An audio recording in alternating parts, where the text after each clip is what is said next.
না করে পায়েস করেছো নাকি? পায়েস খাবি?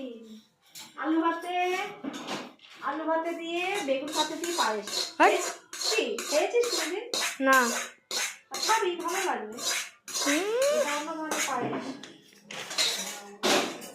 পায়েস কর। আজকে হচ্ছে ইতু পুজো।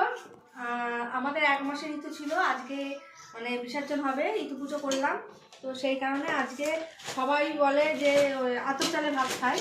তা আমি একা একা না, ওই জন্য আর খাওয়া হয় না। আমার শাশুড়িও খায় না, উনি ময়দা ফয়দা খায়। তো ছেলেদের জিজ্ঞেস করলাম, মেয়ের ছেলে বললো হ্যাঁ খাবো। সেই কারণে আজকে করেছি। এ দেখো, এটা হচ্ছে গোবিন্দভোগ চাল, সেই জন্য এত সুন্দর গন্ধ বেরোচ্ছে। আর তার সঙ্গে খাবো বেগুন ভাতে। বেগুন ভাতে হেভি লাগে, কার কার ভালো লাগে অবশ্যই কমেন্ট করো। আর তার সঙ্গে আছে এই আলু ভাতে। এটাকে এখন আলু ভাতেটাকে শুকনো লঙ্কা জিরে ভেজে মাখাচ্ছি। পেঁয়াজ আজকে দিয়ে খেতে নেই না। আর এটাতে শুধু শুকনো লঙ্কা তেল, সর্ষের তেল ভেজেছি। তো বেগুন ভাতে খেতে আমার হেভি লাগে। বেগুন ভাতে, মিষ্টি কুমড়ো ভাতে, এগুলো আমার হেভি লাগে। তা আজকে আমার ইচ্ছে হলো আমি বেগুন ভাতে খাই। গরম ভাত তো খাওয়াই হয় না, ভেনা ভাত। তা আজকে বেগুন ভাতে দিয়ে খাবো। তো চলো মাখিয়ে চুকিয়ে পাশে পুষ করে রাখবে। মাখিয়ে নিই, তারপর তো আমার সমস্ত মাখানো কমপ্লিট। তো এবার ছেলেদের ভাতটা বেড়ে দিই। চলো,